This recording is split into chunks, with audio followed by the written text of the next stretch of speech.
Hey guys, this is the start of Unit 2. Today we're going to be talking about bonding and different types of bonds. So a little bit of what you already know, and then as we get through this unit, some new stuff will come up as well.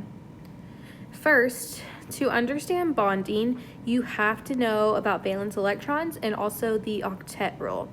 Valence electrons are going to be those outermost electrons. To figure out how many they have, you would look at the group number on the periodic table. So for example, magnesium's in group 2, so it has 2 valence electrons. Oxygen's in group 6, so it has 6 valence electrons. The octet rule says an element will combine or bond so that atoms can have a complete outer energy level. For many elements, this means they need a total of 8 electrons in that outer ring. For this to happen, elements will give or take away electrons from other elements until they can balance out their electron count.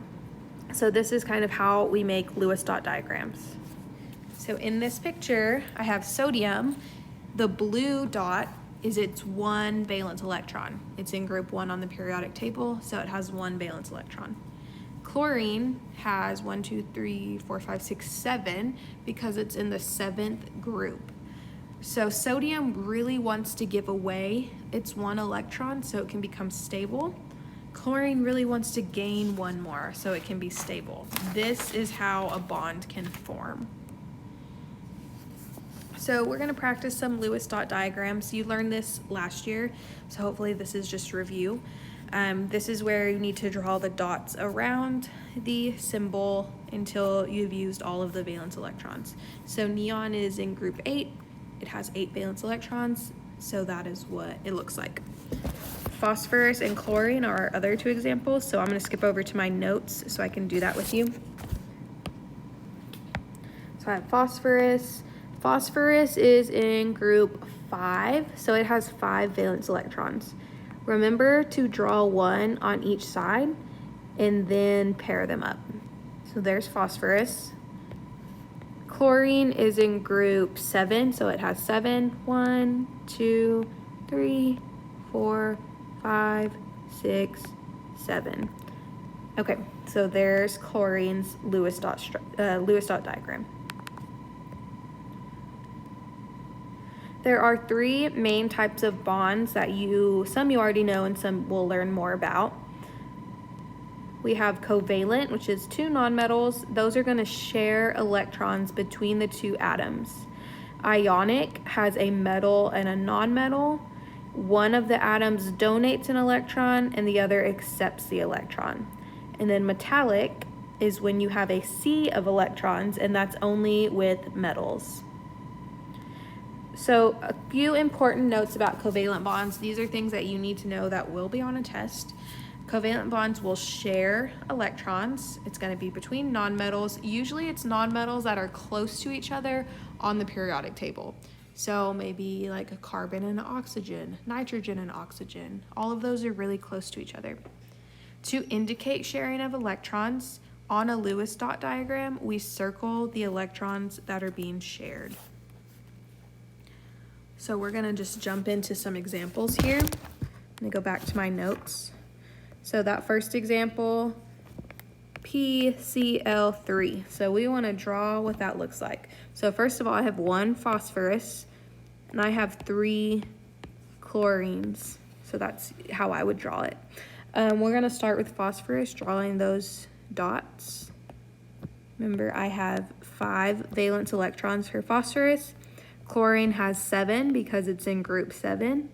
So each chlorine would look like this. Now, I just know from experience that I like to draw the 1 electron that's not paired up. I like to draw that kind of on the inside of this chlorine so that it's going to be easier to draw what's being shared. So anything that's not paired up is what's going to be shared. These electrons will share. These electrons are going to be shared. These electrons are going to be shared. So each time I'm sharing electrons, that creates a bond between the phosphorus and the chlorine. So now, if I were to count total electrons for phosphorus, I'd have, let me switch colors. I'd have 1, 2, 3, 4, 5, 6, 7, 8. Each atom wants to have 8 valence electrons so that it is stable. We can do the same thing with chlorine. 1, 2, 3, 4, 5, 6, 7, 8. So now chlorines are all stable as well. Okay, my next example, oops, I passed it, is diatomic chlorine. That just means I have 2 chlorine atoms that are bonded together, so Cl2. When I draw that, remember it has 7, so I'll draw one there, draw another one over here, and these electrons are going to be shared in between both of those chlorine atoms. I can also write that as just one single line between them. That shows that they're sharing electrons. That shows that there's a bond that's happening. So that is for chlorine. A few other notes about covalent bonds. You can have double or triple bonds. A double bond means that your 2 atoms are going to be sharing 4 total electrons. So 2 electrons in one bond, 2 electrons in another bond. A triple bond means that the 2 atoms are going to be sharing 6 electrons. So let's do diatomic oxygen. So we have O2. Oxygen has 6 valence electrons, so 1, 2, 3, 4, 5, 6. 1, 2, 3, 4, 5, 6. Okay, when I'm drawing my bonds, these are going to be shared, these are going to be shared. So now each oxygen has 8 total electrons, so it's going to be happy and stable. I can also draw that with 2 lines to show that there's a double bond. So please make sure you have both of those on your notes. Next we have nitrogen gas. So if it says it's a gas, it's usually N2, just 2 of the same molecule or atom. So nitrogen has 5. 1, 2, 3, 4, 5.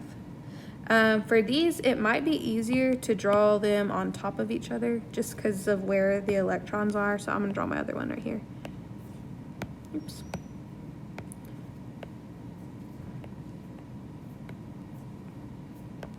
Okay, so now I have an electron being shared here.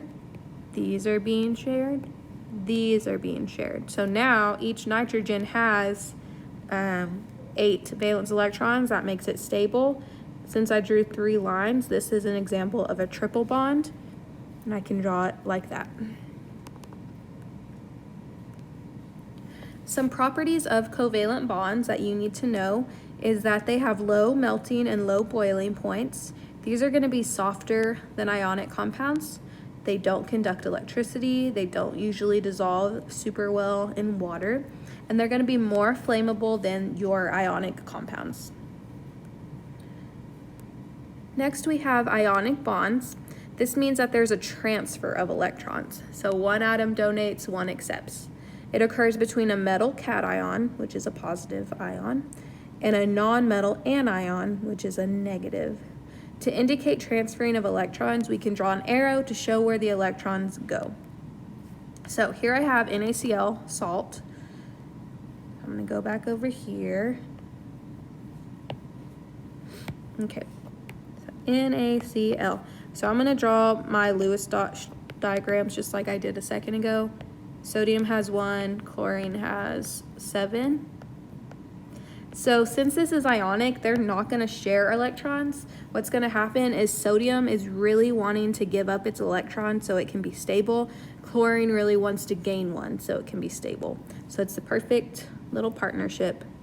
This electron is just going to be transferred to the chlorine, and that's going to form a bond. Okay.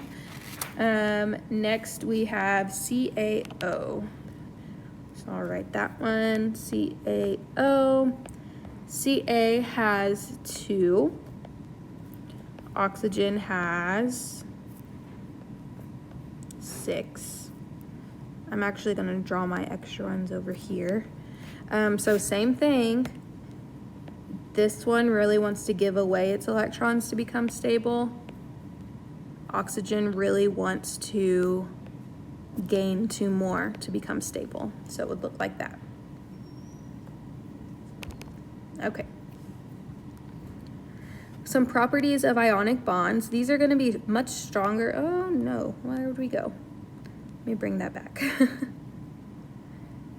Let's see. Technical difficulties.